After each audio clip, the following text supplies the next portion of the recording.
Hi Nikhil sir, welcome again on our session. So last session हमने आपके साथ किया था. That was for early age of career, right? People just started career और they were in a mid age of career.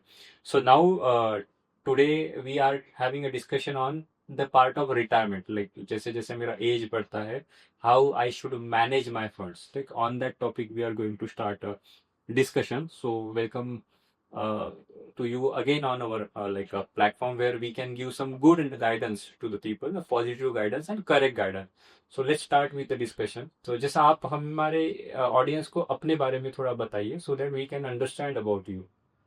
First of all thank you Kunal भाई. मैं कुणाल भाई इसलिए बोलता हूँ कि we know each other Yes, yes, 12 years. correct. So thank you for calling me here today and giving me an opportunity to present myself. मेरा journey मतलब see I am not a very big investor kind of a thing, but I like to impart knowledge. तो basically I have been in the financial services industry for around 25 years. Okay. Initially I used to work with a software company and we used to do application development for Okay. businesses, right? तो वो financial services का ही एक part था, जैसे hmm. Accounting software वगैरह. But then I was not interested into software, so I moved into insurance and that's how my actual journey into wealth management started. मेरा actually stocks के साथ लेना देना, मैंने जैसे बोला कि 1992 में हमने शुरुआत की थी. तो फादर हमको कुछ पैसे देते थे, फादर और ग्रैंडफादर, फिर उनको हम लोग थोड़ा सा स्टॉक्स में इन्वेस्ट किया Okay. करते थे and that's what my introduction to stock market was. But then I never used to understand anything about it. ना मुझे फंडामेंटल समझ में आता था, ना मेरे को टेक्निकल समझ में आता था. But over a period of time जैसे जैसे हम लोग आगे बढ़ते गए, पढ़ाई होती गई and then I started getting that kind of a knowledge. I worked with Kotak Life Insurance and then ICICI Life Insurance for a long time. And then I started my own business in 2012. And today I'm with, say, around 85 crores of assets under management in various asset categories. Right. And I have a limited number of clients. मेरे पास बहुत ज़्यादा retail clients नहीं है. And limited number of clients है जिनको मैं service करता हूँ, because I don't have a very big setup, but we serve our clients in a very good way, and that's how we have. So since 2012, you are into business, helping people to manage their financial investment. Yes. We can say Yes. like how they need to manage their portfolio, Yes. or how they can financially grow. We can say like that. So basically, financial planning is a very big part of the wealth management. Right. Agar without financial planning, we cannot continue with. So what all services you have?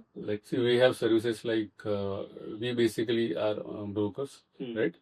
So we are sub brokers for a big broking firm. Okay. We also are into derivatives, commodities, and other asset classes. Okay.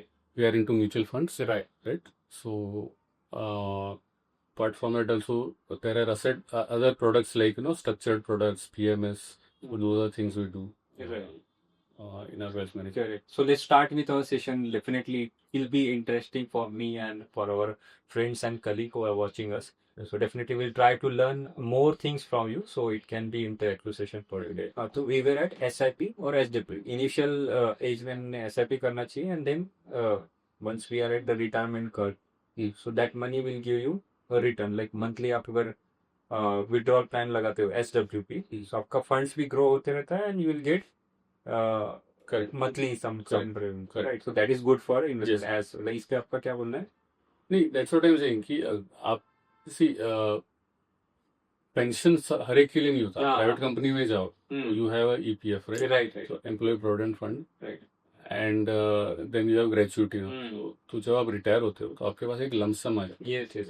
उसके बाद company आपको कोई pension नहीं देनी. Ah. So that money has to go somewhere Okay. where you can start generating a monthly income. Right? Yes. So that has to be some kind of a conservative fund जहाँ पे आपका equity exposure कम से कम हो. Yes, sir. और आपको जैसे मैंने बताया कि 3 मैंने स्टेजेस बताया ना पहले.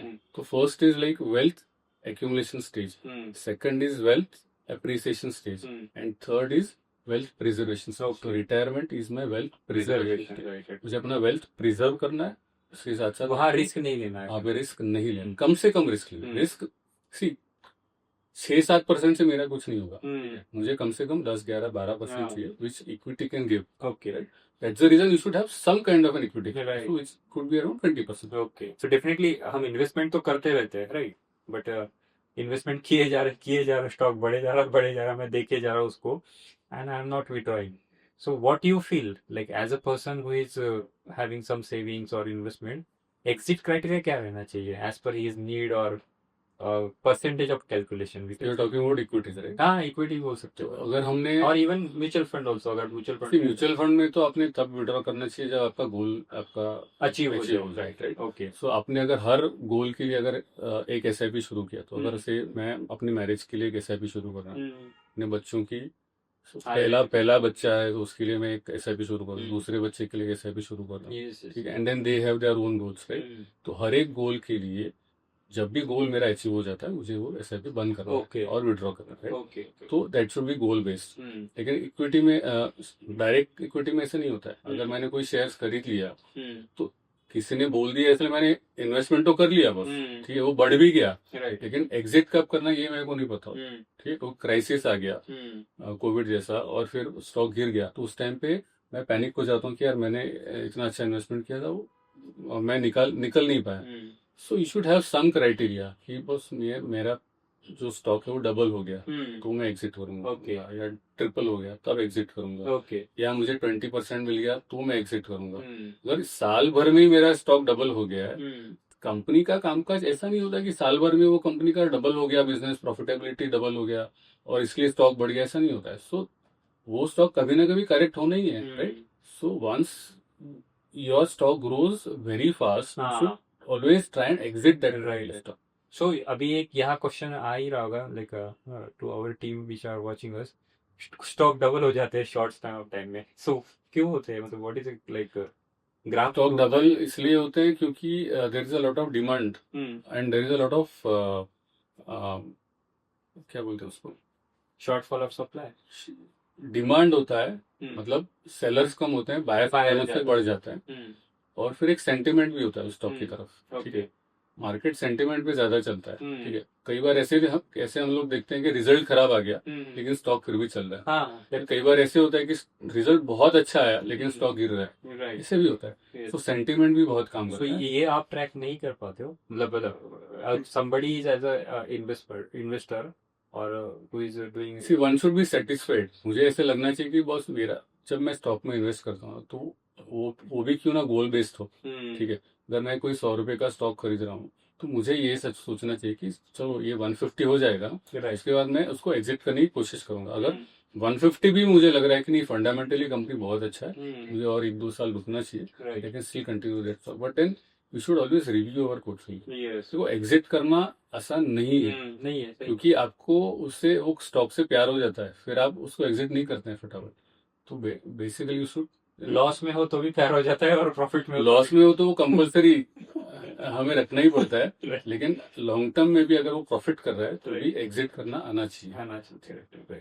People have exited, big investors, they do exit big stocks, ठीक है. So you should know, like they're well creating assets. or like what you feel, what is your growth. आप अगर कोई नया घर ले रहे हो तो पुराना घर बेचोगे ना, yes, आप एग्जिट करोगे. Yeah, in the same way है, आपके पास एक दुकान है या आपका एक ऑफिस है and you are buying a bigger office, तो obviously you will sell the earlier one and buy a new one, right. तो आपको कहीं ना कहीं एग्जिट करना है. आप पुराना एग्जिट नहीं करोगे तो आप नया कैसे खरीदोगे. तो अभी एक क्वेश्चन ऐसे भी आता है कि like definitely somebody say like I have huge amount of saving, right, and now I can take a break from job, मुझे अपना कुछ फैशन फॉलो करना है, तो जिसके पास लमसम अमाउंट है, safely I am not saying about options and all, safely market से कौन कितना कमा सकता है? एक somebody is earning like 50,000 a month, उसने अच्छा खासा सेविंग कर लिया, let's say like he is having some lakhs of saving, right?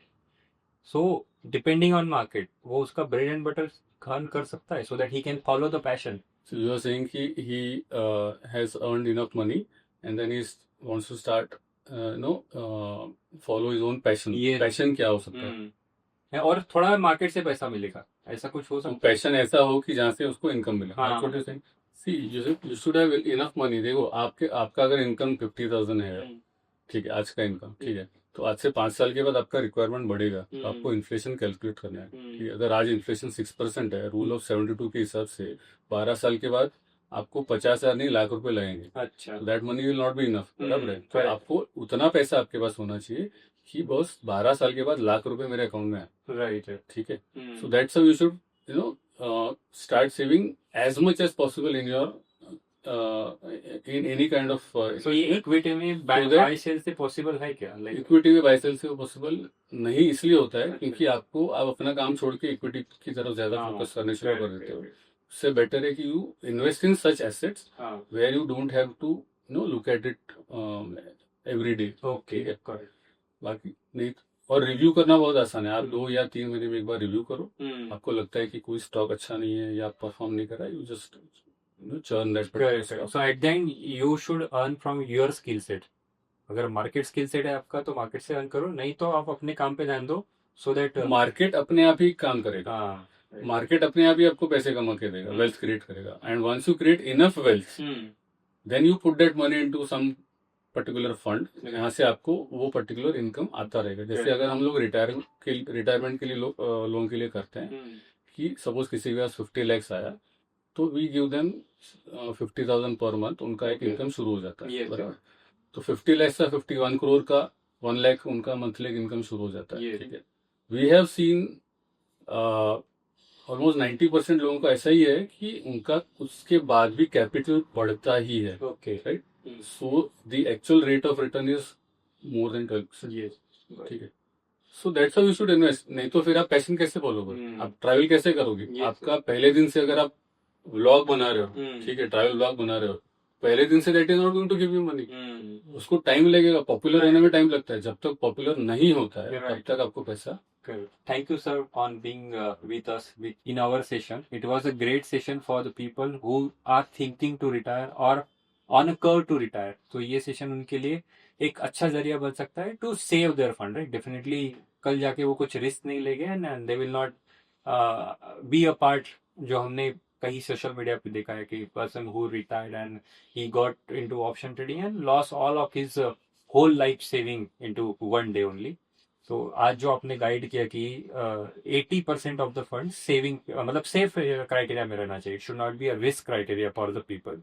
सो आप as a end of session कुछ हमारे ऑडियंस को बताना चाहते हो तो that is definitely welcome, so that they can be in touch with you and they can create their journey as a safe investment planning people, or the person who is having investment goal with a safe journey, right?